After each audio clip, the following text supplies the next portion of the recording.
Namo tassa bhagavato arahato samma sambuddhassa. Namo tassa bhagavato arahato samma sambuddhassa. Namo tassa bhagavato arahato samma sambuddhassa. Kalena dhamma sakacca eta manggala mutamanti. Yang termuliakan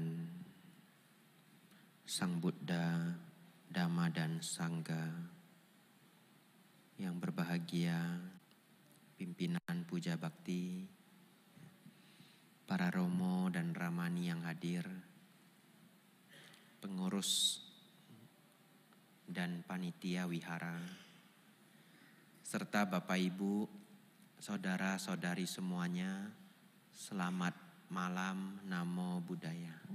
Namo Buddhaya. Bapak Ibu Saudara, biasanya kalau memulai Dhamma Desana atau Dhamma Kelas, saya hitung dulu orangnya. Tapi hari ini saking banyaknya males saya hitung ya. Ini bingung hitungnya ya. Ramai sekali. Bapak Ibu ya, kalau saya sudah bingung mau ngasih judul apa, saya buat aja kebijaksanaan Dhamma. Ya, jadi kalau nanti Bapak Ibu entah di provinsi mana ketemu lagi judulnya kebijaksanaan Dhamma, nanti isinya mungkin berbeda ya. Mari Bapak Ibu, saya punya satu video sangat bagus. Coba kita minta operator ya untuk memutar video pertama. Ya, lalu dibantu ya, setiap saya bilang pause, di pause ya. Ya. Bapak Ibu Saudara, di pause dulu. Ini video menarik sekali ya. Nampak semuanya ya? Paling belakang nampak ya? Ya, yang enggak nampak boleh maju ke depan ya. Sebenarnya ini masih bisa, ini depan ya. Ya, cuma dianggap kurang sopan, jadi dibuat satu garis. Ya. Bapak Ibu Saudara, kita akan melihat bagaimana berkembangnya 5 agama besar dunia, termasuk agama Buddha. Warna merah agama apa Bapak Ibu? Hindu ya. Lalu Anda lihat di bawah itu ada angka. Kita sekarang berada di 2024 CE. Ya, BCE itu artinya sebelum Masehi, CE artinya Masehi. Jadi Bapak Ibu lihat itu di tengah ada 0. Jadi 2000 BCE itu artinya 4000 tahun yang lalu. Jadi yang Anda sedang lihat di layar ini, kita mulai dari 5000 tahun yang lalu. Ya, Bapak Ibu lihat di sana sudah muncul sedikit warna. Warna apa Bapak Ibu? Merah ya. Yang paling belakang nampak? Ada yang nampak ya. Nah, ada yang nampak, ada yang enggak ya. Yang enggak nampak besok cek di optik ya. Ini sekalian tes mata ya. Baik, mari kita mulai.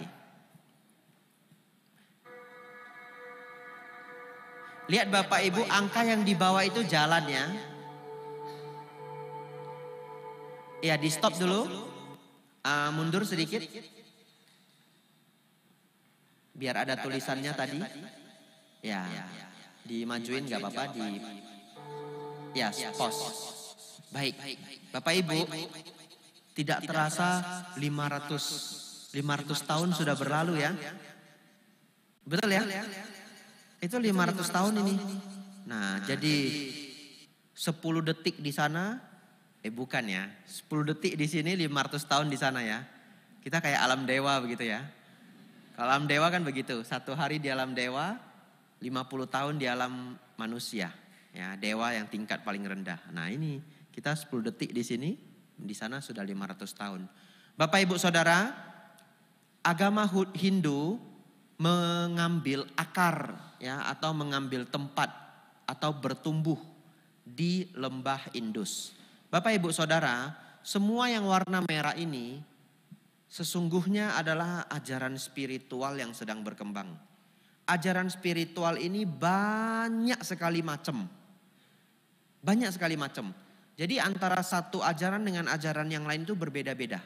Karena tempat ini namanya Indus, jadi disebut aja ajaran Indus. Karena semua yang ada di Indus. Dalam bahasa Inggris disebut Hinduism pada awalnya. Lama-lama menjadi Hinduism.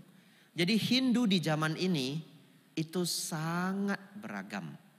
Nah mungkin Bapak Ibu bisa membayangkan kalau kita kembali ke 50 ataupun 70 tahun yang lalu di Indonesia.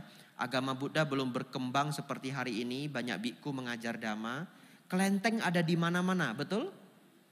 Bapak Ibu merasa enggak setiap kelenteng itu dewanya bisa berbeda, ya? Dan kadang prakteknya berbeda. Beda dewa bisa beda cara. Seperti itulah ya.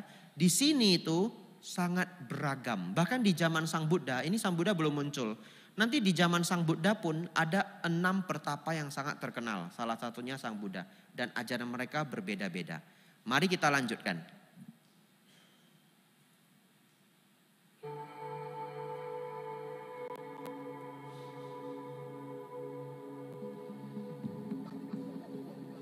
Stop dulu. Bapak Ibu Saudara, Abraham lahir di UR. Ya. Siapa itu Abraham Bante? Abraham ini dikenal sebagai bapak agama dunia. Kenapa? Setelah Abraham lahir, inilah sebagai akar sejarah muncul 3 agama. Yaitu agama Yahudi, agama Kristen, dan agama Islam. Ya. Bapak Ibu Saudara, bagi Bapak Ibu yang tidak tahu, saya juga tidak pintar ya. Abraham ini dalam sejarahnya adalah orang dalam sejarah Kristen. Orang yang diminta oleh Tuhan untuk mengorbankan anaknya. Ya. Nah, saya tidak mau cerita banyak karena itu bukan keahlian saya. Nanti Bapak Ibu pulang silakan ketik ya artikel mengenai Abraham. Lalu Bapak Ibu Saudara kalau mendengar yang namanya Abrahamic religion atau artinya agama Abrahamik, itu berarti Yahudi, Kristen, dan Islam. Ya. Mari kita lihat Bapak Ibu, setelah Abraham lahir di UR, sebentar lagi akan muncul agama yang berkaitan dengan Abraham. Silakan dilanjutkan.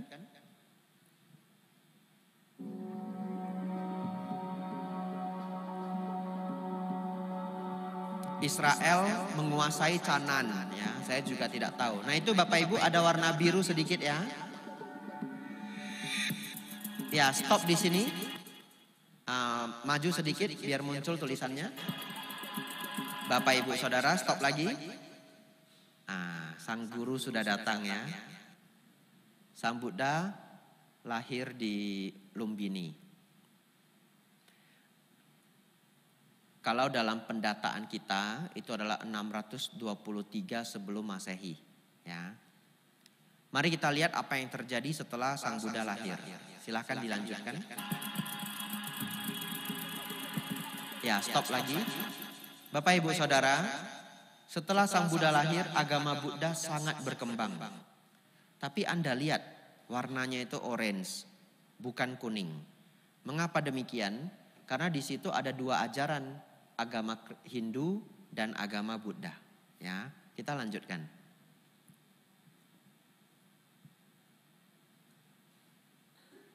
Ya, silahkan dilanjutkan operator. Bapak Ibu Saudara, kita sudah masuk tahun 0. Pause. Bapak Ibu, setelah tahun 0, sesungguhnya kita saat ini tahun 2024. Sebenarnya apa sih tahun 0 itu? 0 itu adalah, ya tadi saya sudah dengar ada yang berbisik-bisik ya. Lahirnya Yesus ya.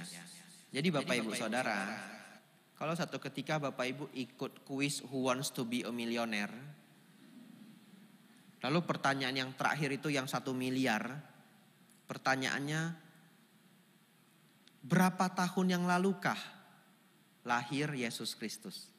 Gampang ya, kalau saat itu tahun berapa, lah itulah tahunnya. Jadi katakanlah itu 2030, maka 2030 tahun yang lalu ya. Nah, anggaplah Bapak Ibu ikut kuisnya di Amerika ya. Jadi $1 juta lumayan Bapak Ibu ya. Itu hampir 15 miliar ya. Lalu setelah Bapak Ibu menang, jangan lupain saya ya. Bapak Ibu Saudara, tadi ada tulisan Yesus disalib ya. Setelah terjadi penyaliban Yesus, agama Kristen menyebar. Bapak Ibu lihat di sana ada warna ungu ya. Mungkin di layar kurang begitu jelas. Tetapi warna ungu itu tercerai-berai di antara kepulauan-kepulauan ini. Itu pulau sih, cuma pulaunya itu bentuknya tidak full, banyak semenanjung ya. Bapak Ibu Saudara, kalau Bapak Ibu perhatikan agama Kristen itu banyak menyebar pada awalnya melalui jalur perkapalan. Oleh karena itu mendarat di pantai-pantai ya. Mari kita lanjutkan. Saudara, Nabi Muhammad lahir di Mekah ya. Ada beberapa informasi dari video ini yang saat ini Bapak Ibu lihat. Bapak Ibu lihat agama Buddha berkembang ke atas warna kuning? Ya, itu adalah Tiongkok ya. Jadi sekarang agama Buddha bergerak ke China. Lalu sekarang agama Islam menyebar. Sebentar lagi Anda akan melihat warna orange itu. Yang warna orange itu akan berkurang menjadi merah. Apa yang terjadi? Agama Buddha hilang di India. Ya. Nanti Bapak Ibu akan melihat berkurang.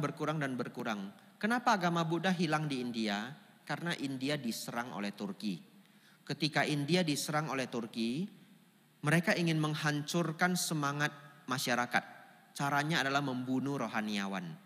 Dan para biku itu tidak melawan. Ya, karena para biku tidak melawan, terbunuh semuanya. Semuanya terbunuh. Satu tempat saja, Wihara Mahanalanda yang sangat terkenal, terbunuh 10.000 biku. Ya, jadi akhirnya agama Buddha di India itu hilang sampai hari ini. Di India itu agama Buddha sekarang ya lumayan besar, tapi jumlahnya hanya 0,7%. Sama seperti di Indonesia. Indonesia agama Buddha 0,7%. Mari kita lihat ya, silakan dilanjutkan. Bapak Ibu lihat ya, agama Buddha berkembang, itu petanya bentuknya seperti ayam.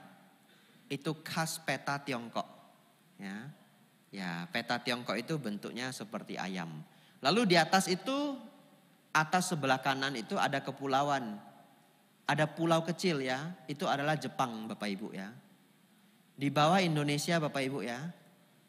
Nah, jadi setelah Anda melihat video ini, akhirnya Anda tahu kenapa waktu SMP kita belajar peta buta ya. Ya, seumur hidup itu nggak terpakai, akhirnya terpakai hari ini Bapak Ibu ya. Pelajaran hari ini masih ada nggak peta buta? Masih ya? Nah, jadi setelah ini lebih termotivasi ya. Bapak Ibu Saudara, mari kita lanjutkan. Lihat itu orange di India pelan-pelan berkurang ya. Ya, operator dibantu, silakan dilanjutkan. Nah, lihat berkurang.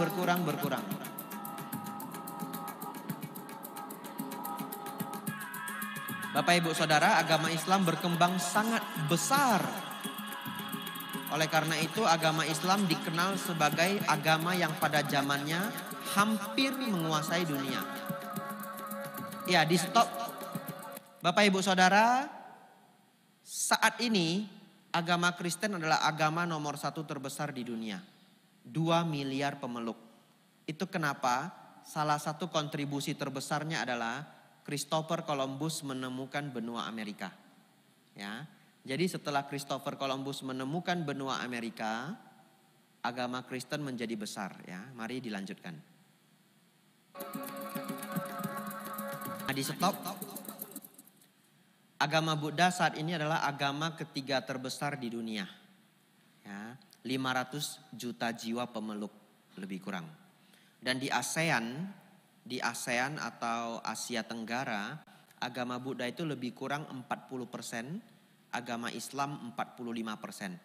Jadi kita itu adalah mayoritas di Asia Tenggara.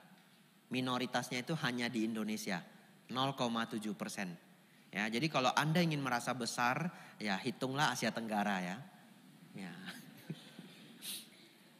Waktu di Thailand saya sering ditanya sama Bante senior ya.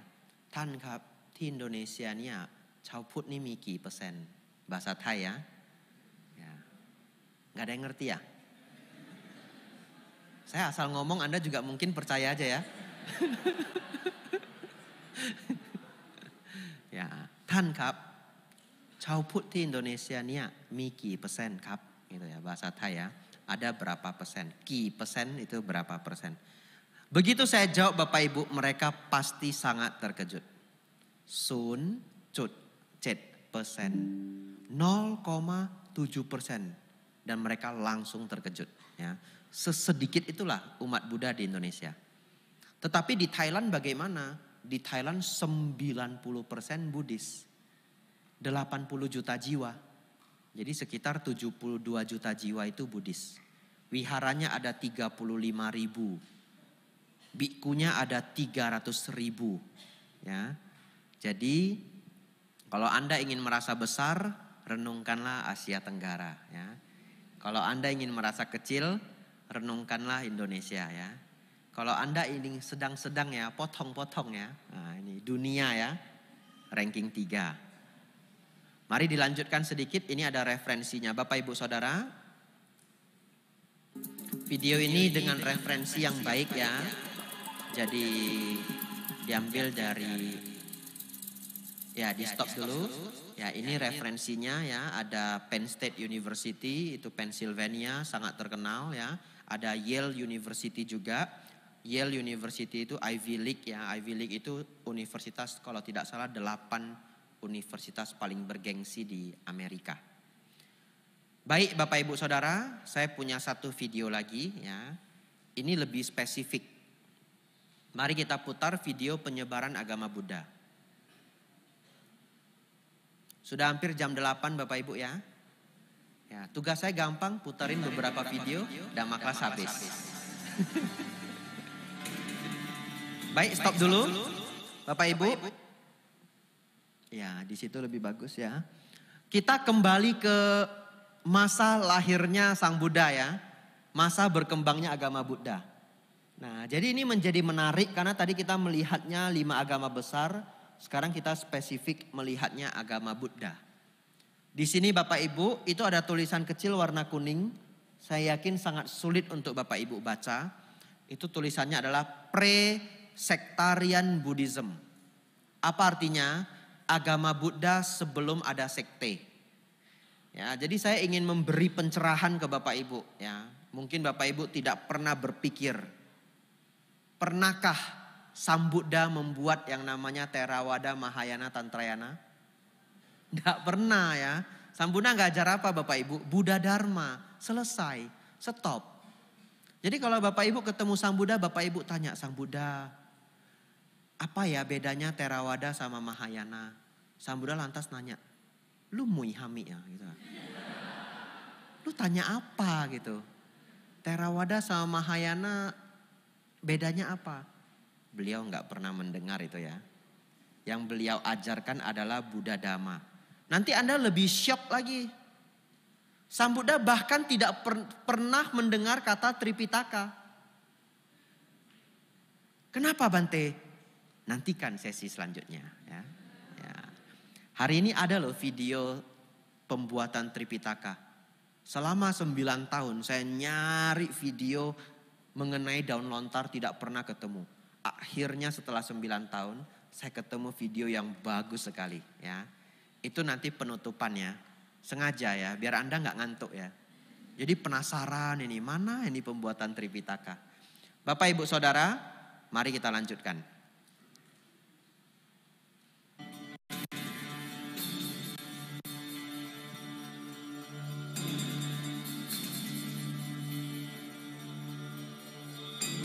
Ya, di stop dulu. Bapak Ibu Saudara, itu ada tulisan kecil sekali ya. Yang duduk depan pasti bisa membaca, yang duduk belakang mungkin sudah nggak kebaca. Itu tulisannya adalah Early Buddhism. Ya, Early Buddhism itu adalah agama Buddha yang murni. Belum ada perpecahan sekte. Dalam bahasa Indonesia disebut Buddhisme awal, ya. Nah, jadi mari kita lanjutkan.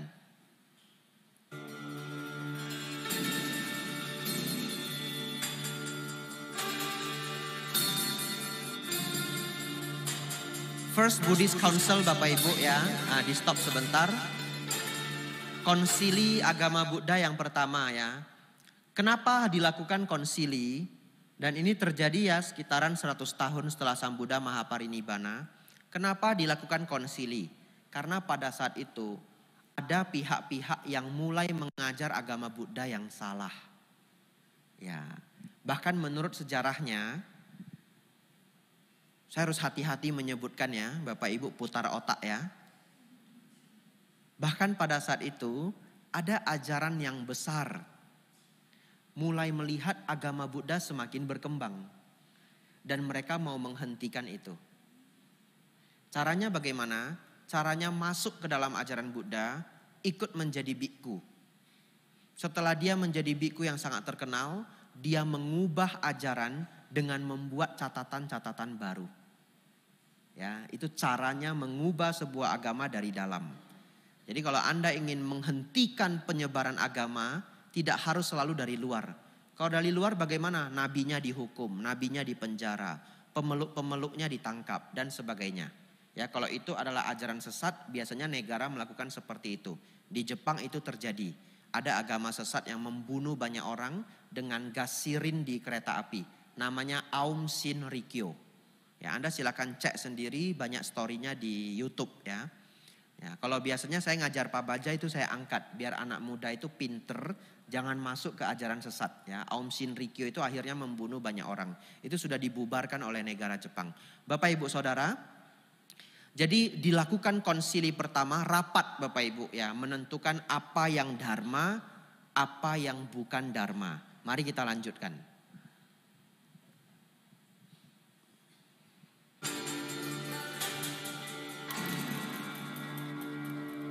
Di stop Bapak Ibu, di stop dulu. Ini konsili yang kedua Bapak Ibu ya, mulai muncul dua aliran.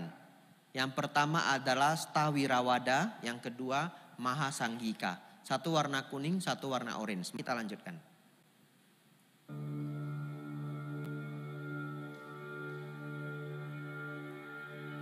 Muncul lagi Bapak Ibu sub aliran Sarwastiwada. Lalu agama Buddha berkembang. Muncul Bapak Ibu Theravada. Kita stop dulu. Bapak Ibu nampak ada pulau kecil yang terpisah dari India? Ada ya? Itu adalah apa Bapak Ibu? Sri Lanka ya. Nggak sia-sia kita ujian peta buta ya. Bapak Ibu Saudara, di situ ada Theravada. Warna merah yang di bawah ya. Warna merah yang di atas adalah Dharma Guptaka. Ada cerita sangat seru ya, tapi nanti saja saya ceritakan ya. Kita lihat sedikit lagi. Indonesia warna apa Bapak Ibu? Hijau ya, dari dulu sampai sekarang ya. Yang tertawa berarti ngerti maksud saya ya. Yang gak tertawa tanya orang sebelahnya, lucu Hami gitu ya. Mari kita lanjutkan ya.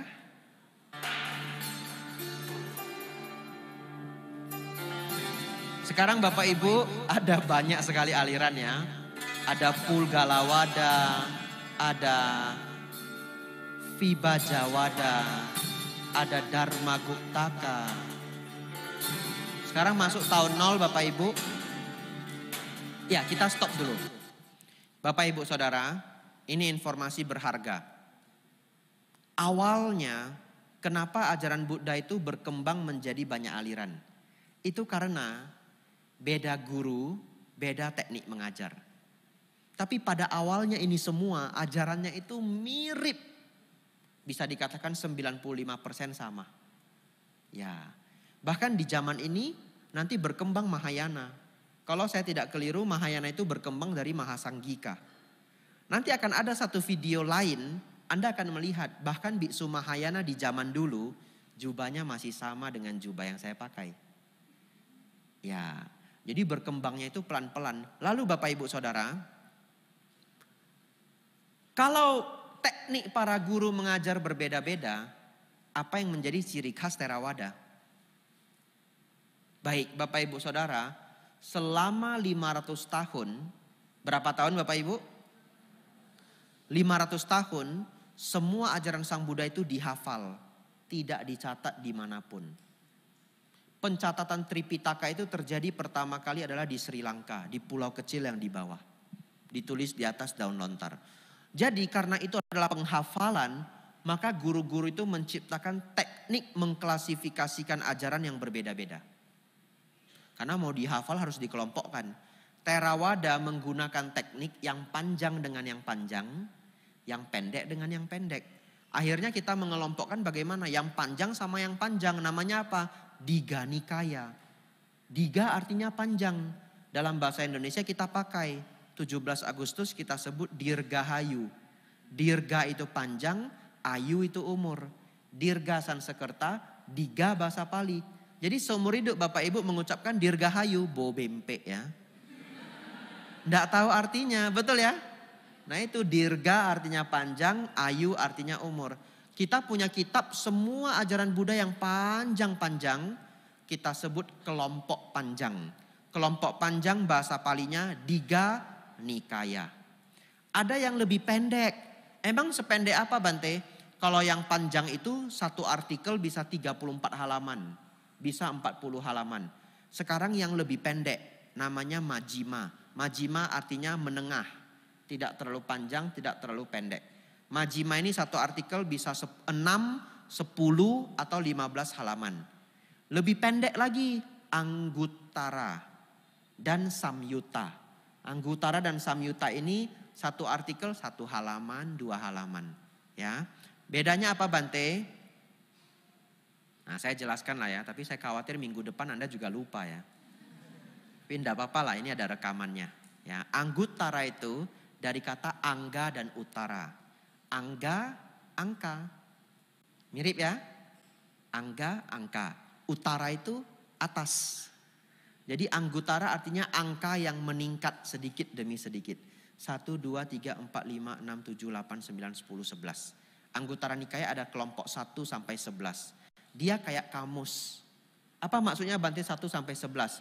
Semua ajaran Sang Buddha itu kadang-kadang ada nomornya. Contoh, 4 kebenaran mulia, betul? Nomornya 4. Kalau yang 3 apa? Triratna. Yang 3 apa? Tilakkana, 3 corak umum. Yang 5 apa? Pancakanda, Pancasila, Pancabala. Betul ya? Jadi kalau Anda mau belajar yang 5, buka kelompok 5. Semuanya 5. Pengen yang 2, buka kelompok 2. Apa yang 2 Bapak Ibu? Nama rupa. Ini contoh ya. Ada yang 11 Bante? Ada. 11 manfaat meta. Nah itu semua seperti kamus. Nama kitab ini Anguttara. Bagi Bapak Ibu yang ingin membaca sutta, tidak pernah membaca sutta seumur hidup, dan tidak ada guru untuk memulai, carilah Anguttara Nikaya. Start dari Anguttara Nikaya. Tidak perlu guru, baca aja pelan-pelan. Ya. Di mana carinya Bante? Dhammacita.org, download sendiri. Ya. Download sendiri, PDF bisa dicetak. Ya. Kalau di Jogja ada percetakan yang dia bisa cetakin PDF persis seperti buku. Karena saya tinggal di Jogja, betul ya? Nah, lalu kalau Anda mau pesan, Anda tinggal minta aja mereka cetakin jadi buku, terus ke sini kirim JNE. Saya kok kayak endorse ya. Nah, ini sales ini saya ya. Tapi niat saya baik ya. Saya tidak menemukan toko seperti itu di Medan, apalagi saya pikir di Batam. Karena di Yogyakarta itu banyak sekali kampus. Jadi di sana itu percetakan PDF itu dia cetaknya benar-benar kayak buku yang bagus. Bisa soft cover, bisa hard cover. Dan biayanya tidak mahal ya. Bapak Ibu Saudara.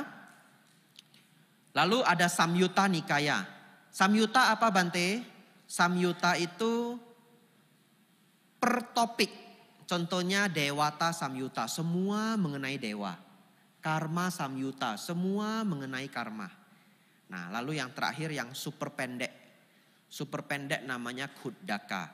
Saya tahu Bapak Ibu pasti belum hafal ya. Kebanyakan dari Anda belum hafal 5 ini. Nanti kita akan hafal bersama. Setelah melihat beberapa video yang lainnya ya. Jadi sekarang sambil lalu saja. Kudaka itu yang super pendek Bapak Ibu.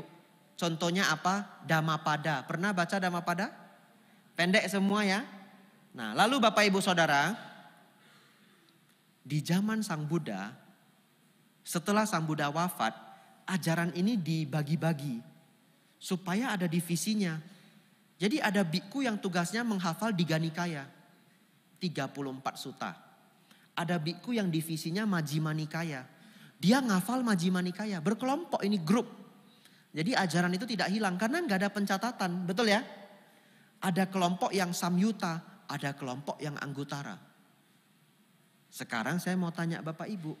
Bapak Ibu mau masuk kelompok yang mana? Saya cepat-cepat yang Kudaka saja. Divisi apa Bante? Dhammapada saja ya. Paling pendek sudah ya. Silakan Bapak Ibu pilih divisi yang Anda suka ya. Itulah yang dilakukan di zaman Sang Buddha. Lalu ada biku yang nanti ngafal Winaya. Nah, lalu setelah berkembangnya Abhidhamma, ada biku yang menghafal Abhidhamma. Bapak Ibu Saudara, mari kita lanjutkan.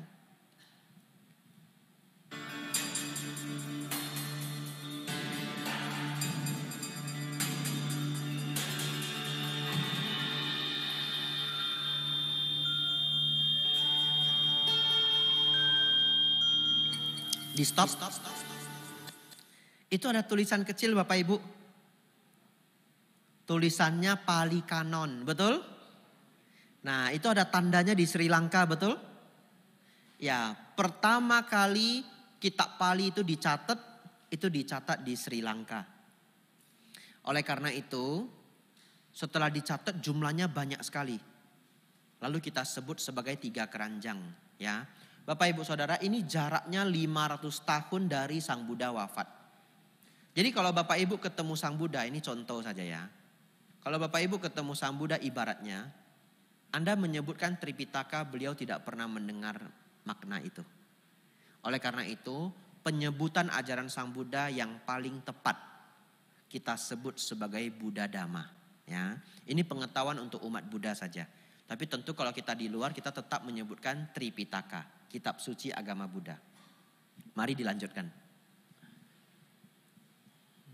Theravada akhirnya berkembang di daerah Thailand, Myanmar sana ya. Anda lihat Theravada menyeberang ya. Ada informasi sangat menarik. Bapak Ibu ingat enggak ketika warna orange itu menghilang dari India? Ingat ya? Jadi sebenarnya walaupun tidak tertuang di peta ini, ada satu masa itu agama Buddha di India itu hilang semua. Hilang semua. Semua aliran tua. Ini peta ini enggak lengkap Bapak Ibu. Sebenarnya hanya berjarak 100 tahun setelah Sang Buddha wafat, muncul 18 aliran agama Buddha. Bukan 2. Tadi yang dituang di sini hanya Stawirawada dan Mahasanggika. Sebenarnya ada 18 aliran. Tapi kecil-kecil jadi tidak lagi dibuat di sini. Ya. Jadi Bapak Ibu Saudara, ada satu masa itu agama Buddha hilang di India. Lalu ketika semuanya hilang, 18 aliran tua ini sisa 1 Bapak Ibu. Theravada. Kenapa Theravada tidak hilang? Karena ada di Sri Lanka. Dia pulau yang terpisah, betul ya? Tapi Bante, apakah Sri Lanka tidak diserang oleh penjajah atau oleh kerajaan lain? Diserang. Sri Lanka juga diserang. Tapi orang Sri Lanka pinter. Jadi ketika para penyerang itu datang, mereka harus melalui kapal laut. Nggak bisa pakai yang lain, karena harus nyebrang. Jadi Bapak Ibu Saudara, begitu para penyerang itu datang, salah satu pertahanan dari orang Sri Lanka adalah karena dia pulau kecil, mereka simpan semua makanan. Satu pulau itu makanan disimpan semua. Jadi kalau ada kelapa di pohon itu, kelapa dipetik semua makanan dikubur di dalam tanah. Ya. Semua hewan-hewan dihilangkan semua, pokoknya nggak ada makanan dah. Jadi begitu penyerang itu datang, mereka hanya membawa prajurit dan pasukan. Biasanya mereka harus mencari makan di tempat mereka datang. Mungkin menjarah dari desa-desa yang ada. Ternyata nggak ada makanan. Nah sekarang orang Sri Lanka bertarung ini Bapak Ibu ya. Biarpun ini kita berperang susah untuk menang, pepesi pun ho ya. Ya, sama-sama mati enggak apa-apa lah ini ya. Enggak ada makanan Bapak Ibu. Lalu akhirnya mengetahui tidak ada makanan, semua penyerang itu balik. Jadi Sri Lanka selamat Bapak Ibu ya. Agama Buddha paling tua bertahan sampai hari ini. Jadi oleh karena itu Bapak Ibu Saudara, ketika semua 18 aliran agama Buddha itu lenyap di India, kita beruntung masih ada satu ajaran tua yang berada di Sri Lanka. Oleh karena itu dari 3 aliran besar, Theravada, Mahayana, dan Tantrayana, Theravada terkenal sebagai ajaran yang paling tua, yang paling dekat dengan ajaran Sang Buddha yang awal. Ya, yang paling dekat dengan ajaran awal Sang Buddha. Tetapi kalau yang paling awal apa? Yang paling awal tetaplah Buddhisme awal. Betul ya? Mari kita lanjutkan.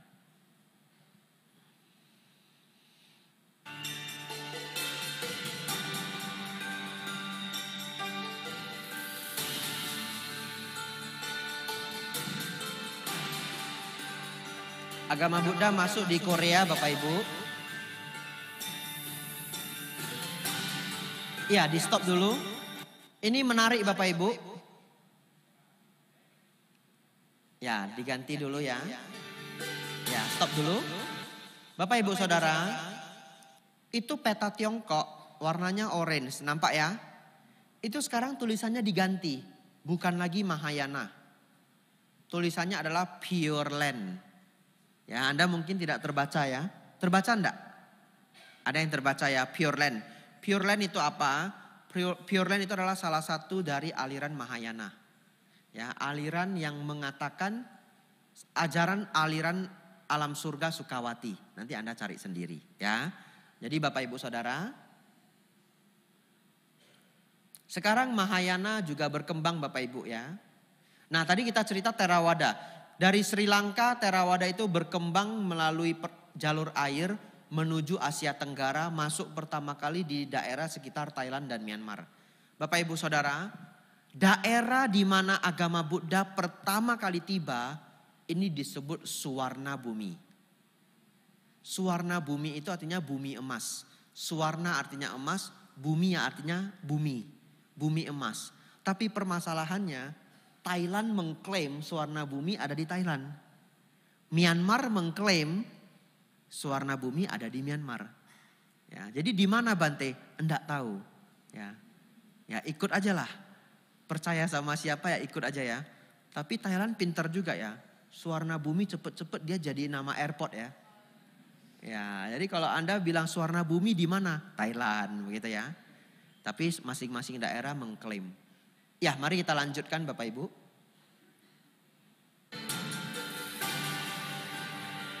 Mahayana datang ke Indonesia Bapak Ibu, masuk ke Pulau Sumatera, masuk ke Pulau Jawa juga. Ini perkembangan agama Buddha sangat unik Bapak Ibu ya. Nanti Tantrayana juga akan masuk ke Indonesia. Muncul Tantrayana Bapak Ibu warna ungu. Agama Buddha masuk ke Jepang Bapak Ibu ya. Lihat menyebar sangat cepat. Pulau yang ada di sebelah kiri atas. Masuk agama Buddha Pure Land. Ini sekarang masuk dinasti Tang Bapak Ibu. Di stop dulu. Ini perjalanan Xianchang. Xianchang nanti akan jalan kaki Bapak Ibu dari Tiongkok ke India. Pergi 4 sampai 4,5 tahun.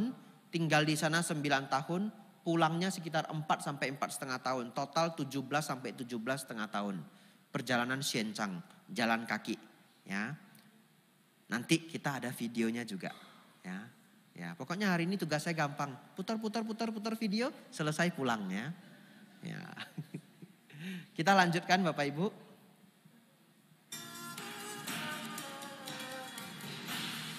Vajrayana berkembang Bapak Ibu, warna ungu.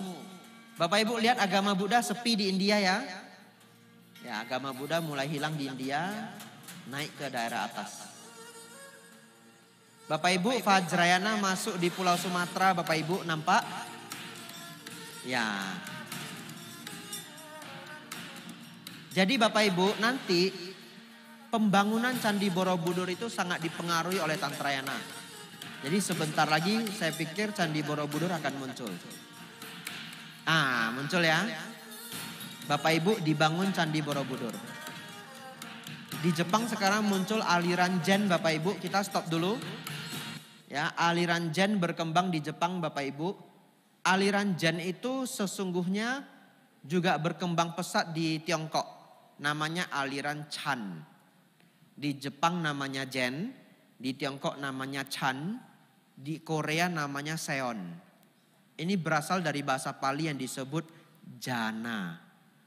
Pencapaian meditasi. Ya, oleh karena itu agama Buddhis Zen itu sangat fokus pada meditasi. Agama Zen ini sangat populer dan disukai oleh kerajaan Jepang pada zamannya. Kenapa? Karena dianggap para samurai itu kalau belajar Buddhisme Zen itu cocok.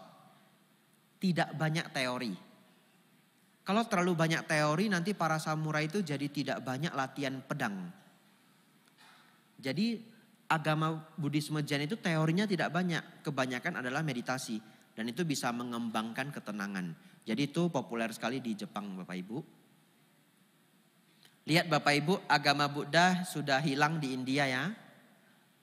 Lalu Bapak Ibu Saudara, yang warna ungu itu adalah perkembangan Vajrayana Tantrayana. Sekarang sudah menjadi aliran yang sub aliran baru namanya Nyingma. Sebentar lagi akan muncul aliran-aliran lain.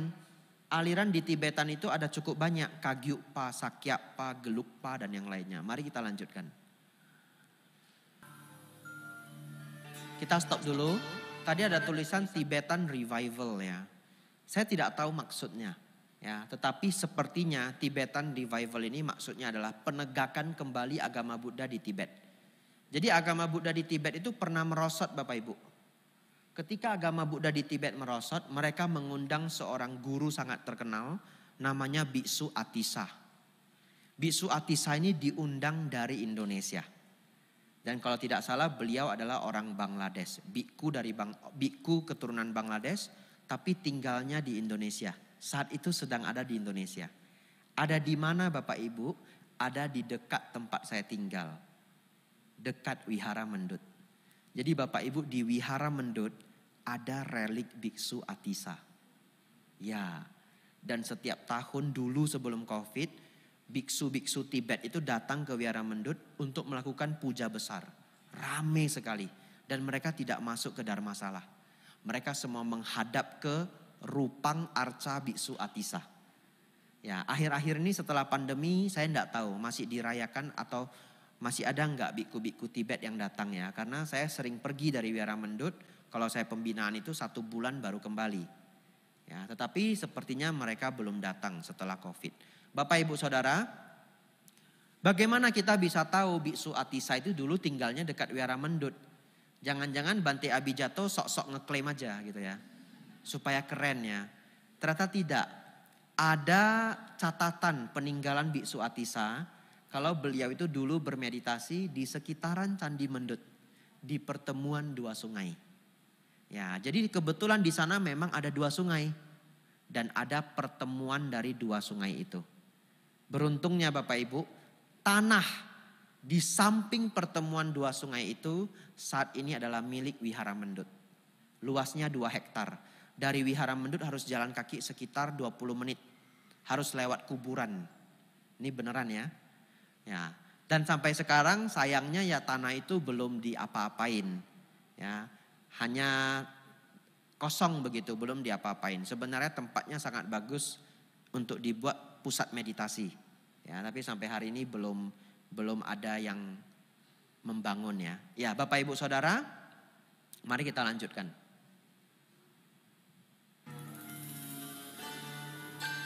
Setelah Biksu Atisa diundang ke Tibet Bapak Ibu, agama Buddha di Tibet kembali berjaya. Ya, jadi kalau Bapak Ibu baca buku-buku Tibetan kadang muncul nama Biksu Atisa.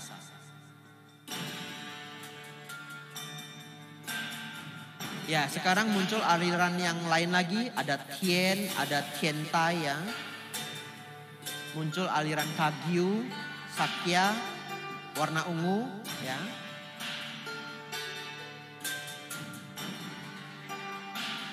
sekarang dibangun Angkor Wat Bapak Ibu sekitaran tahun 1200. Ya, ini sekarang kita maju per 200 tahun. Per 200 tahun, per 200 tahun. Stop dulu. Ya.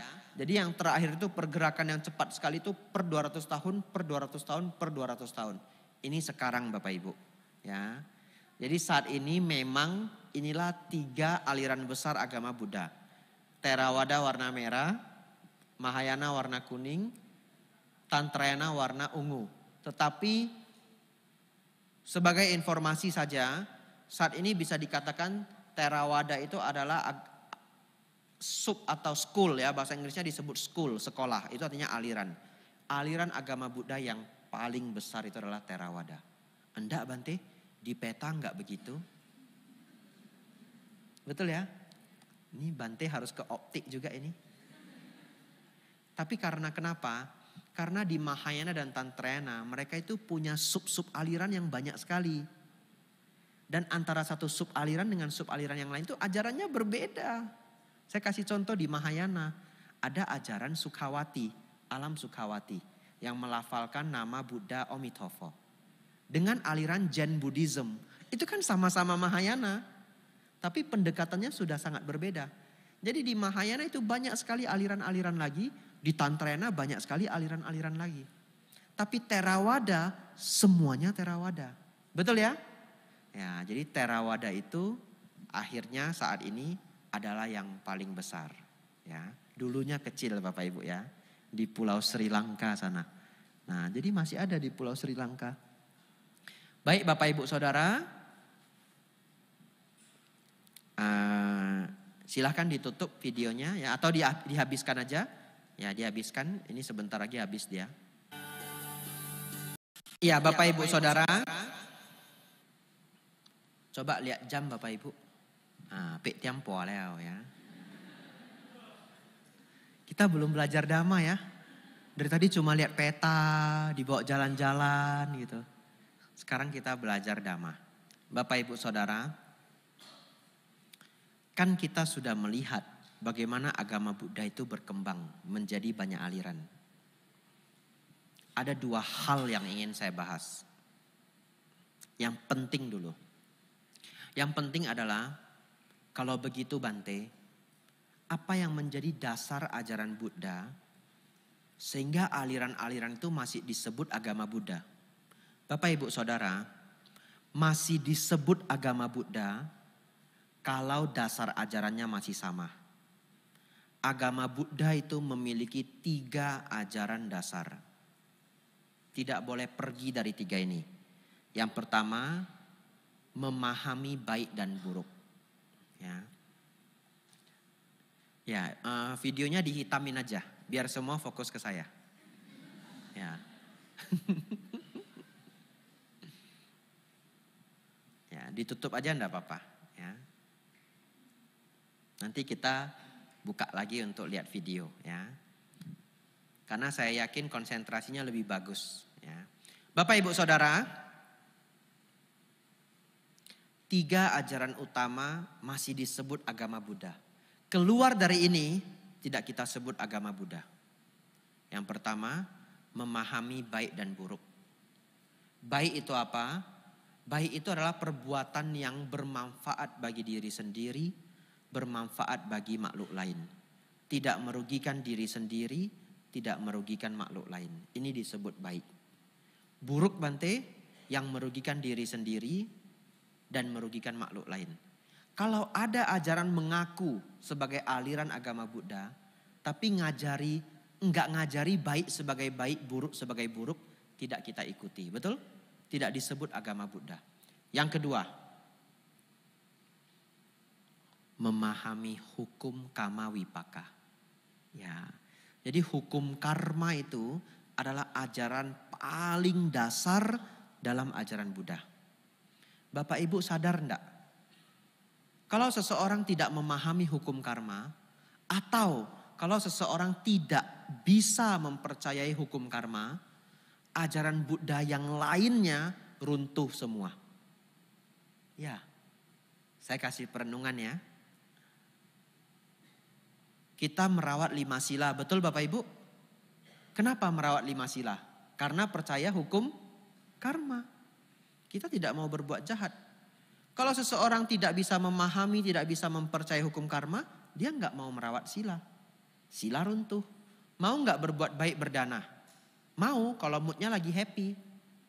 Kalau nggak mau gitu. Ya, dia ikut mood, bukan ikut hukum karma. Ajaran Buddha yang lainnya Bapak Ibu habis semua. Jadi langkah pertama memahami ajaran Buddha adalah hukum karma. Jadi kalau saya ketemu umat yang saya belum pernah ketemu, terus dia mau belajar dharma, biasanya saya kasih pertanyaan berhubungan dengan hukum karma. Kalau dia tidak bisa menjelaskan, saya akan menganggap dia tidak paham semua ajaran Buddha. Saya ulang dari awal. Ya. Tetapi kalau dia bisa memahami hukum karma, saya lanjut ke yang selanjutnya. Yang selanjutnya apa Bapak Ibu? 4 kebenaran mulia. Cuma 3 ini, dasar agama Buddha yang paling dasar. Memahami baik dan buruk, memahami hukum karma wipaka, memahami 4 kebenaran mulia. Bapak Ibu Saudara,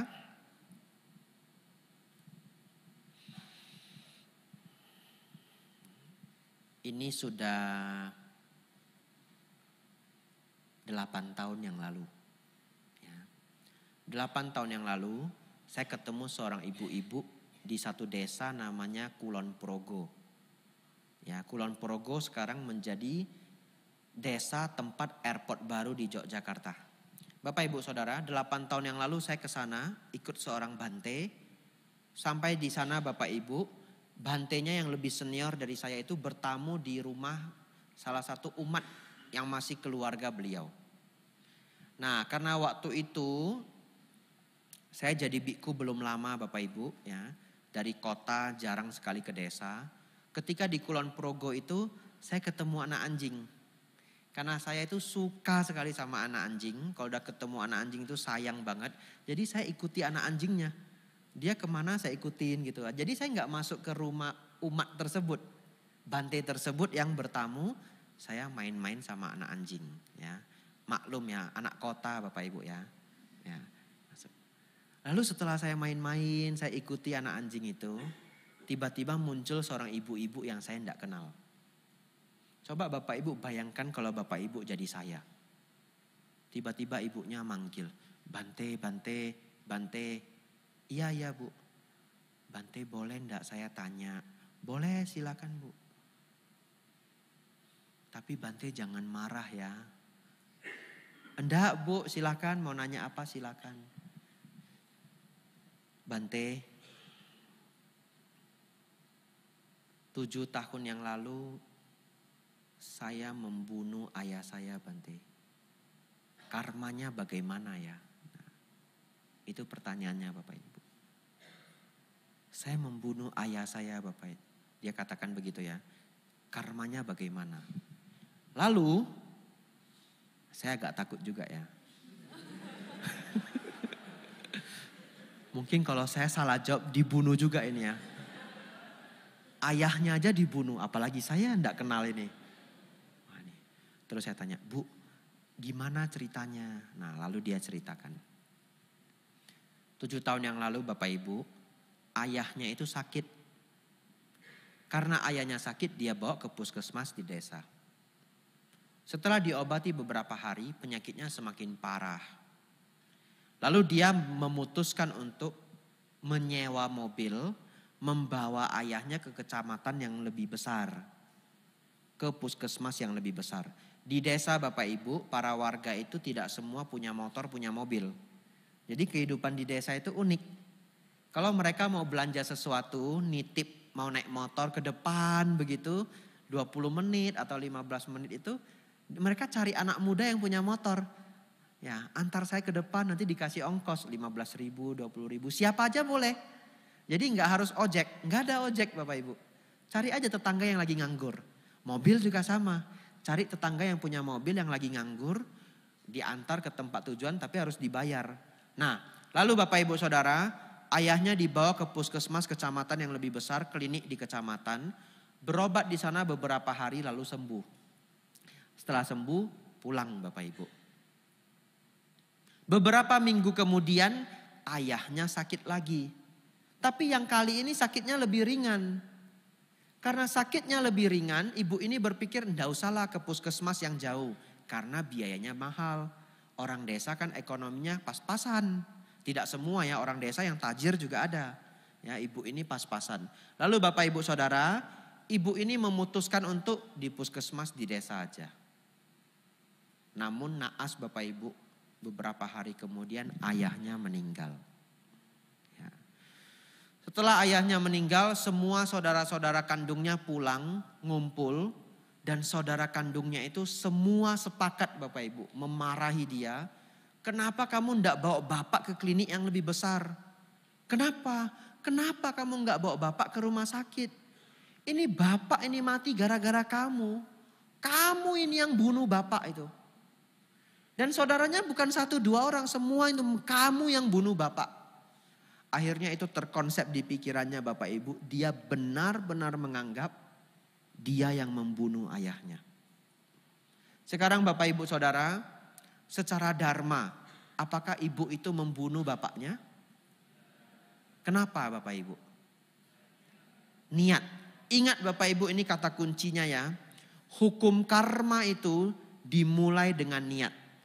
Jadi kalau Bapak Ibu ingin mengukur sebuah tindakan itu baik atau buruk, itu diukur dengan niat. Kalau niatnya baik itu disebut karma baik.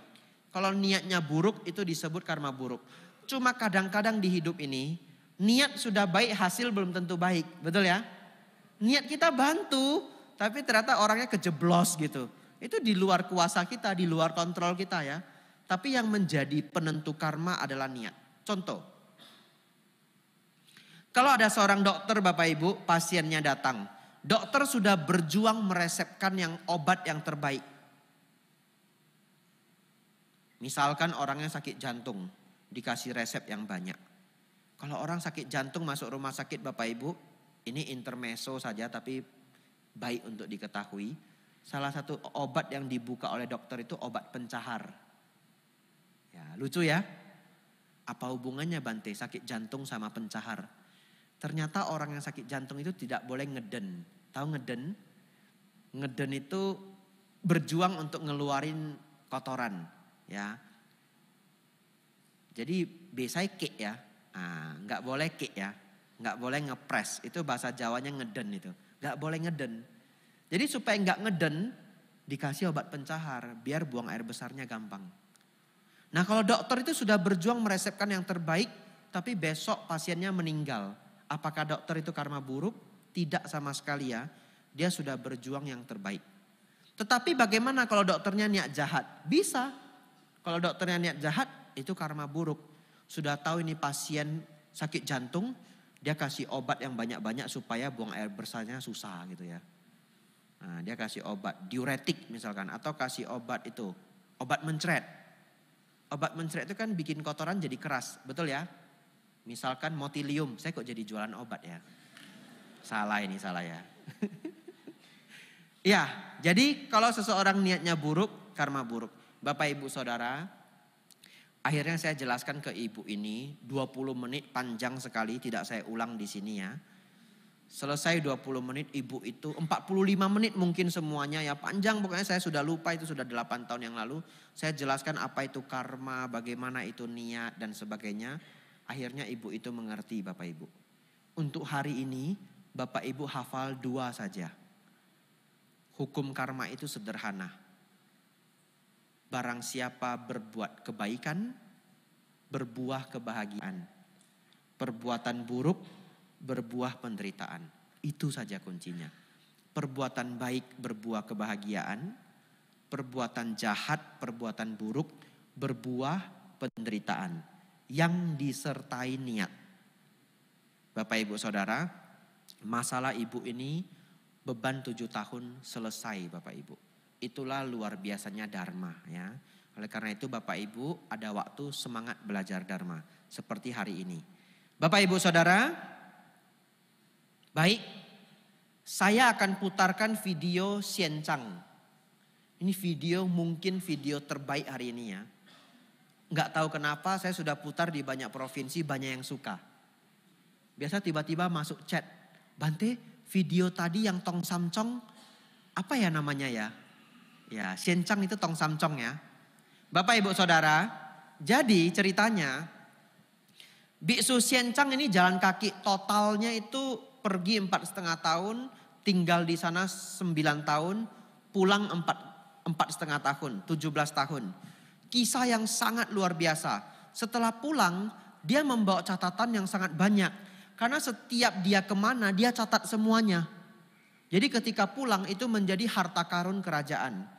Oleh karena itu Biksu Xiancang mendapatkan gelar yang banyak sekali. Salah satu nama dari gelarnya itu adalah Tong Samcong, Tang Samcang. Sangat terkenal ya. Nah dia punya murid Bapak Ibu tapi bukan Sung Gokong ya. Sebenarnya Sung Gokong, Tipat Kai, Saceng itu novel Bapak Ibu. Tidak real. Tetapi semua perjalanan Biksu Xiancang jalan kaki itu menemui banyak sekali rintangan. Dan setiap rintangan-rintangan itu diubah menjadi siluman. Ya, jadi perampok, penjahat, bandit. Nah itulah yang jadi siluman kambing, siluman, ada banyak siluman. Yang paling susah dilawan siluman kelabang, ada siluman ayam. Tetapi di antara banyak sekali siluman, ada episode yang sangat panjang.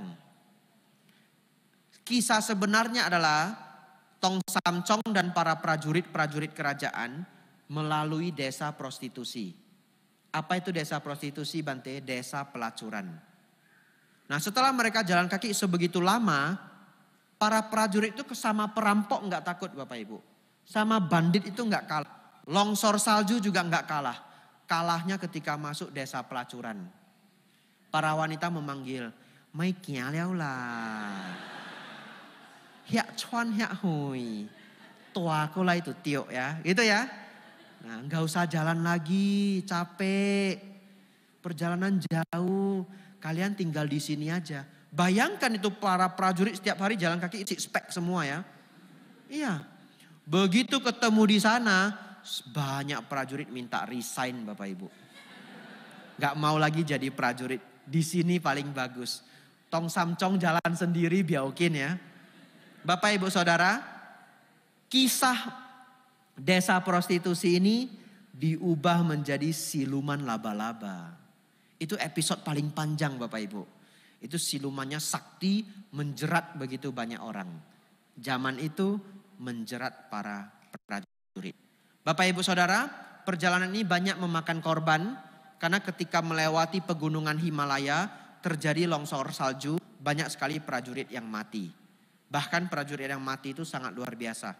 Mereka ketika tertimbun salju, mereka sambil menangis menyuruh temannya jangan menolong mereka. Lanjut, lanjut, jangan balik.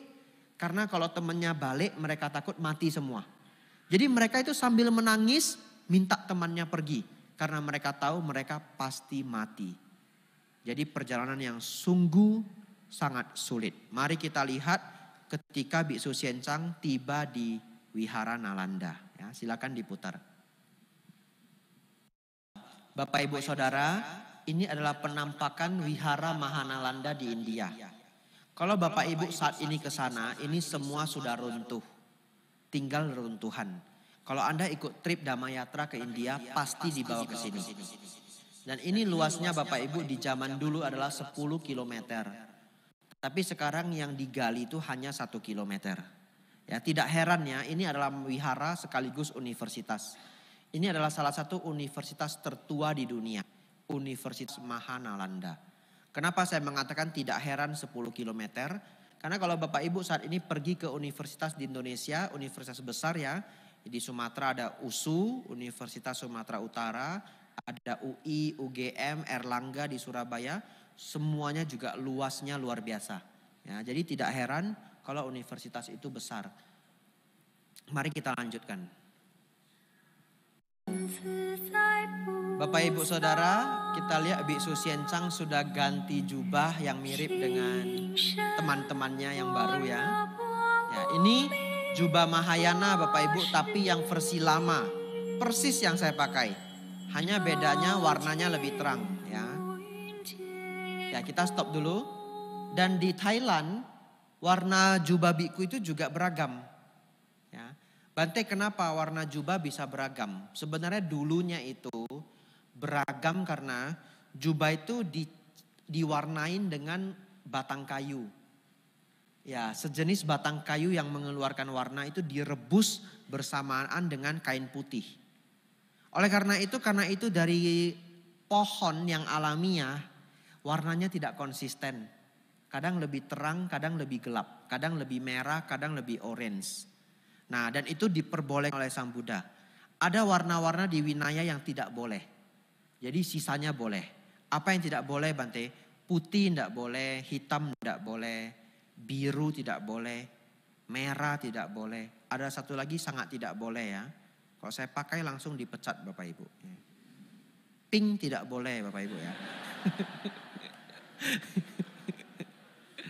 Ya, pink juga tidak boleh. Ya, jadi sisanya boleh. Oleh karena itu warna jubah berbeda-beda, ya.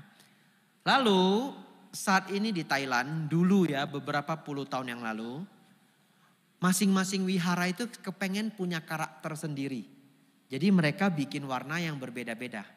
Nah, warna STI itu adalah warna Bhikkhu Wihara Hutan di Thailand. Ya. Jadi kalau saya ke Thailand mereka akan manggil saya Bhikkhu aliran hutan. Prapa. Pa itu hutan ya. Prapa. Karena ini jubah Bhikkhu hutan saat ini. Kalau yang di kota sudah orange juga kayak begini. Ya, raja yang sebelumnya itu meminta sebenarnya agar semua bhikkhu warnanya sama. Jadi supaya umat tidak membeda-bedakan. Tapi prakteknya sulit sekali ya. Setiap wihara masih ingin punya karakter sendiri. Tapi lama-lama yang di kota sudah orange semua. Tinggal yang hutan yang warnanya begini. Ya, mari kita lanjutkan. Ya, ini dia mulai belajar Dharma Bapak Ibu ya. Ketika orang baik menghadapi kematian, dia terbebaskan dari siksaan dan nafsu keinginan. Namun ketika orang jahat menghadapi kematian, mereka dihantui oleh apa yang menunggu mereka. Ya. Ini suasana belajar Dharma di sana Bapak Ibu. Ya, di stop dulu ya. Kalau Anda melihat begini seakan-akan sangat bahagia Bapak Ibu ya. Saya ceritakan ke Anda, saya belajar di Thailand 4 tahun ya. Tidak seindah yang dibayangkan Bapak Ibu ya. Itu belajarnya amsyong ya. Kenapa? Bayangkan belajar Pali pakai bahasa Thai. Ngerti ya? Jadi Pali bobempe. Thai kok wapun bobempe gitu ya. Nah itu. Lalu rumitnya lagi, saya kan sudah belajar bahasa Thai 1,5 tahun. Baru ikut kelasnya. Ternyata dalam pembelajaran Pali itu menggunakan bahasa Thai kuno. 1 lapis lagi. Jadi akhirnya saya sudah bisa bahasa Thai modern. Diterjemahkan itu adalah bahasa Thai kuno. Saya harus tanya teman saya lagi. Ini plewa alai kap. Ini artinya apa? Kadang-kadang teman saya juga bilang apa? Wah bobempe juga.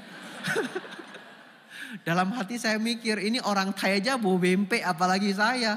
Dan lucunya mereka itu kalau nggak ngerti diem aja.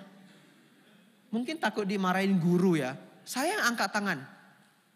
Acan, ani plewa rai kap. Ini artinya apa? Lalu gurunya nanya siapa yang tahu artinya ini kan bahasa Thai kuno ya. Kayak tadi dirgahayu betul ya? Ini bahasa India, bahasa Indonesia kuno. Ternyata teman-teman saya semua juga bilang nggak tahu. Nggak tahu, nggak ada yang nanya Bapak Ibu. Lalu lama-lama karena saya yang selalu tanya. Kadang-kadang mereka mau tanya tapi takut dimarahi guru. Suruh saya yang nanya Bapak Ibu. Orang Indonesia tidak pernah dimarahi. Karena gurunya sudah kagum. Setiap kami belajar gurunya liatin kami sambil bilang kasihan ya kalian ya gitu. Lalu Bapak Ibu Saudara. Setiap pulang belajar, kalau teman saya gampang. Mereka tinggal bikin PR 1 jam selesai. Sedangkan saya Bapak Ibu sampai di Kuti masih harus ngafal bahasa Thailand tadi. Yang seumur hidup saya belum pernah dengar. Jadi akhirnya ditambah pekerjaan wihara. Kalau tinggal di Thailand harus bersih-bersih wihara. Ngepel, nyapu daun, harus ngerawat biku baru. Jadi semua biku baru itu tanggung jawab kami. Pagi-pagi harus ngetuk pintu, suruh bangun. Karena biku sementara pabaja Bapak Ibu. Nah kalau yang pabaja kan tidak seserius orang yang jadi biku seumur hidup. Nah pabaja itu harus ketuk. Tan kap, chao leo, sudah pagi, pai bindabat gitu. Pergi pindah patah. Di antara banyak murid, kadang dapat yang bandel luar biasa. Diketok gak mau bangun. Tan itu artinya tuan. Jadi di Thailand manggil sesama biku tuan. Saya panggil mereka tuan, mereka panggil saya tuan. Tan kap, turn kap, bangun. Pai bindabat, pergi pindah patah. Tan kap, gak mau bangun Bapak Ibu. Nah, si leo cepat ya. Stres sekali saya. Tan kap, gak mau bangun. Tahu enggak caranya gimana biar dia bangun? Diketuk sambil bilang begini. Tan kap, Lung Pi mi kunce na. Thamai pet dia Lung Pi pet eng na gitu. Tahu enggak artinya? Saya asal ngomong Bapak Ibu pasrah aja ya. Kunce itu artinya kunci. Ya itu kunci. Jadi saya harus bilang. Auso kalau bahasa Indonesia auso. Biku yang lebih muda ya. Atau tuan gitu. Ya auso. Biku auso buka pintunya ya. Kalau enggak mau buka pintunya saya punya kuncinya. Kalau kamu enggak mau buka saya yang buka sendiri. Langsung dia jawab. Kap Lung Pi gitu ya. Panggil saya Lung Pi. Lung Pi itu panggilan untuk Bante yang sedikit umurnya lebih tua. Kalau umurnya seumuran kakak kita, panggilnya Luang Pi. Luang Pi. Tapi karena cepat kedengarannya seperti Lung Pi. Tapi itu adalah Luang Pi. Kalau umur biku tersebut seumuran ayah kita, kita panggil Luang Po. Luang Po itu artinya biku yang tua. Berapapun wasanya. Di Indonesia orang berpikir Luang Po itu artinya biku sakti. Betul ya? Kalau sudah sakti dipanggil Luang Po. Bukan. Satu wasa pun kalau umur bantenya seumuran ayah kita, kita panggil Luang Po. Kalau lebih tua lagi bante, kakek. Luang Pu atau Luang Ta. Pu itu kakek dari ayah, Ta itu kakek dari ibu. Nah dulu ada bante di Indonesia sudah tua. Pergi ke Thailand dipanggil Luang Ta, Luang Ta, Luang Ta. Bikunya bilang, gak enak didengar ya. Karena saya sudah tua, saya dipanggil terlungta. Ya, oleh karena itu Bapak Ibu panggil saja Luang Pu ya. Ya, Luang Pu boleh, Luang Ta boleh ya, kakek. Ya, Bapak Ibu Saudara, jadi belajar di luar negeri seperti beliau tidak seindah yang dibayangkan. Beliau harus belajar bahasa Sanskerta bersama bahasa Hindi, betul ya? Double language, itu yang saya alami di Thailand. Ya, tapi bagaimanapun akhirnya selesai pelajarannya ya. Ya, mari kita lanjutkan.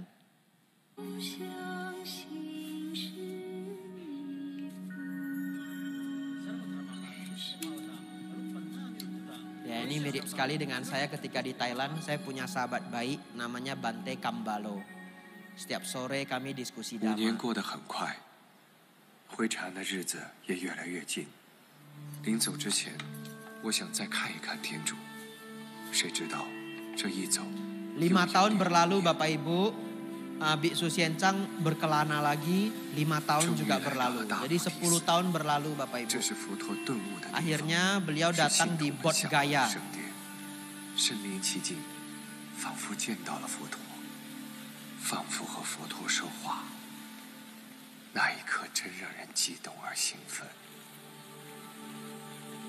Beliau datang ke Bodh Gaya, tempat Sang Buddha mencapai penerangan sempurna. Beliau mengatakan tiba di sini seperti melihat, seperti mendengar Sang Buddha sendiri.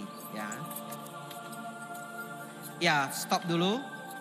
Bapak Ibu tadi lihat ada kuda putih ya, persis seperti serial Kerasakti ya. Pertanyaannya, kenapa tidak pernah Biksu Tong Samcong itu naik kudanya? Betul ya? Ya selalu nih digandeng saja, nggak boleh naik. Karena melanggar winaya. Biku tidak boleh menaiki hewan. penyiksaan binatang. Ya, jadi walaupun ada kuda, kudanya hanya untuk mengambil barang, untuk membawa barang. Saya lebih beruntung Bapak Ibu ya. Sekarang sudah ada Avanza ya. Hoki ya. Kalau zaman dulu saya hanya bisa bawa kuda, nggak boleh naik kudanya ya. Bayangkan dari Mendut saya harus datang kemari ya. Waduh, jauh sekali. Ya, koi soa koi hai ya. Waduh, sampai di sini nggak ada yang kenal saya lagi. Sudah kurus Bapak Ibu ya. Bapak Ibu tahu enggak, saya dari Wiara Mendut mau datang kemari itu jauh banget. Dari Mendut pagi-pagi, naik mobil ke bandara 1,5 jam. Sampai di bandara harus nunggu, baru penerbangan ke Jakarta. Sampai di Jakarta harus nunggu lagi, transit toh. Setelah nunggu transit baru terbang ke Batam atau kemarin terbang ke Tanjung Pinang. Dulu saya selalu terbang ke Batam. Saya nggak tahu ada pesawat bisa ke Tanjung Pinang. Ya, tetapi kalau mau ke Batam saya terbang ke Batam. Itu berangkatnya pagi Bapak Ibu. Tiba di sini biasanya sudah malam. Ya, karena nanti dari airport harus perjalanan darat lagi. Kemarin saya tiba di sini sudah sore jam 6. Jadi Bapak Ibu tahu saya itu seperti datang dari ujung dunia. Kalau Bapak Ibu lihat peta Jawa Tengah itu di bawah, Kepri di atas ya. Jadi harusnya Kepri itu kan di Indonesia peta kita sudah di atas. Ya udah deket sama Malaysia. Jadi harusnya kalau saya perjalanan sebegitu jauh, sebegitu saya tiba di pagar wihara ya, saya harus juga mengucapkan seperti beliau ya. Wolaile. Perjuangan yang sungguh keras ya. Tapi tidak bisa mengalahkan perjuangan beliau ya. Jalan kaki loh 4,5 tahun ya. Luar biasa loh itu. Mari kita lanjutkan ya.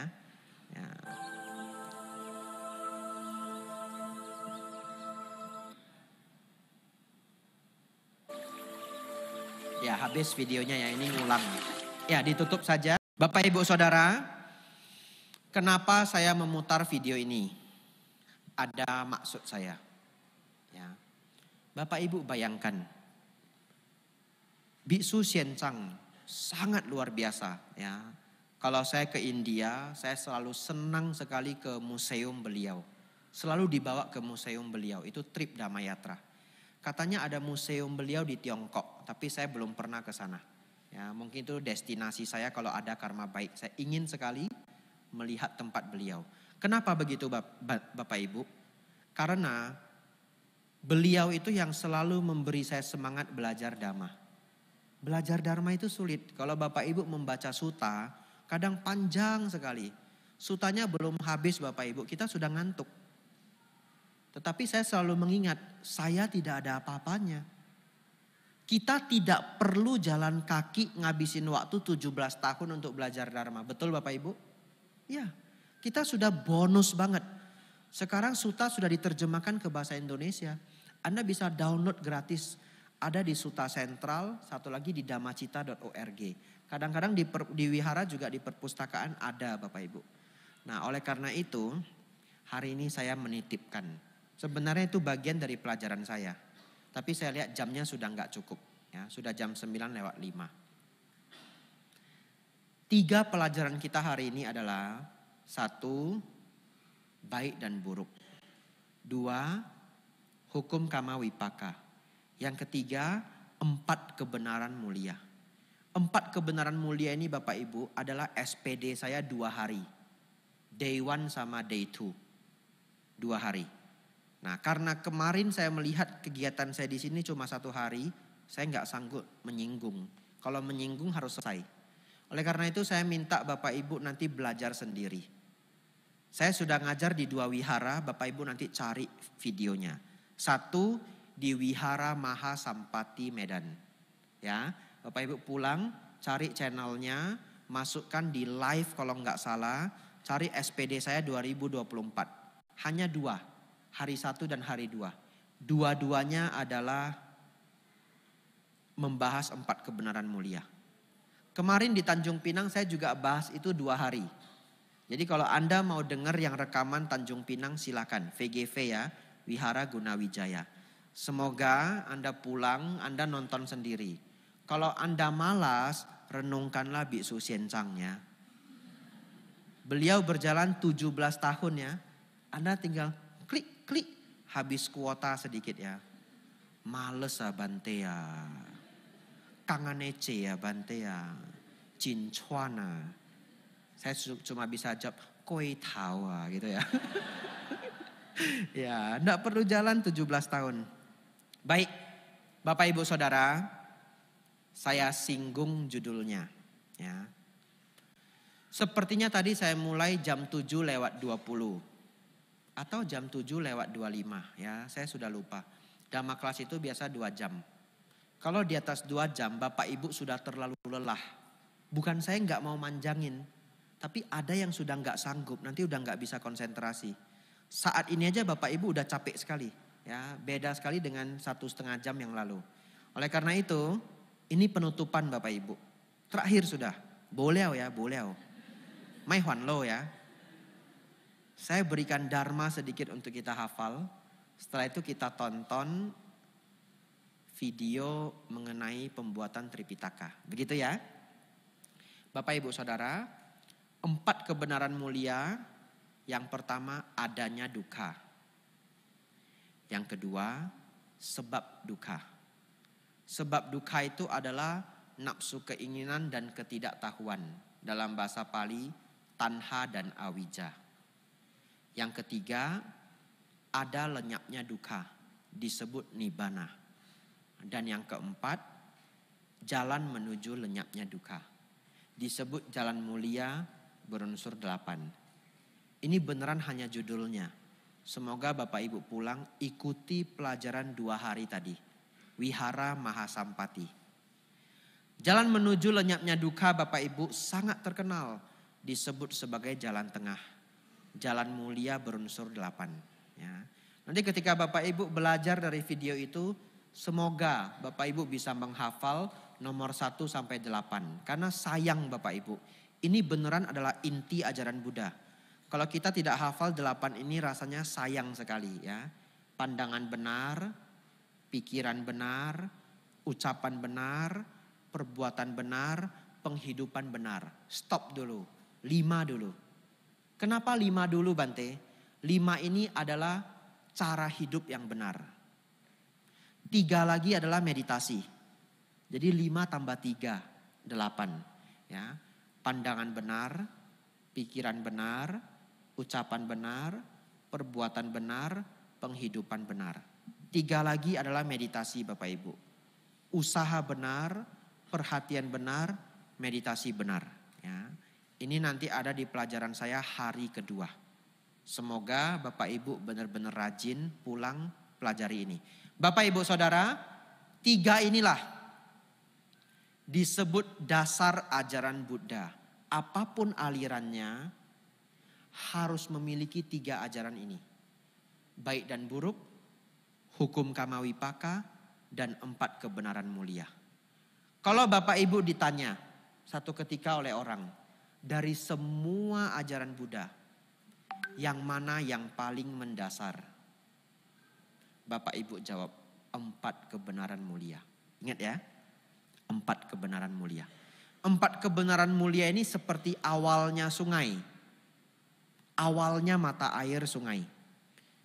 Lalu kemudian sungai ini mengalir Bapak Ibu. Ketika sungai ini mengalir, sungai itu berubah bentuk. Ketika dia jatuh dari jurang, kita sebut air terjun, betul? Ketika dia melewati arus yang kecil, dalam bahasa Inggris kita sebut stream, bukan river. River itu yang agak besar. Lebih kecil lagi kanal, lebih kecil lagi stream. Jadi bahasa Inggris itu dibagi-bagi. Tapi semuanya itu dari awalnya sungai. Awalnya ajaran Buddha adalah 4 kebenaran mulia. Jadi walaupun sekarang sungainya sudah berubah-berubah bentuk yang kita sebut sebagai aliran, Theravada, Tantrayana, Mahayana, Zen Buddhism, Tiantai, Sukawati, Pure Land dan sebagainya, semuanya berawal dari 4 kebenaran mulia. Demikianlah pelajaran Dhamma kita malam hari ini. Banyak hal yang Bapak Ibu pelajari. Semoga apa yang kita pelajari malam hari ini membawa perkembangan untuk Bapak Ibu semua. Semoga Bapak Ibu semakin maju dalam kehidupan, maju dalam dhamma. Sabe sata bawantu sukitata. Semoga semua makhluk hidup berbahagia. Sadu. Sadu.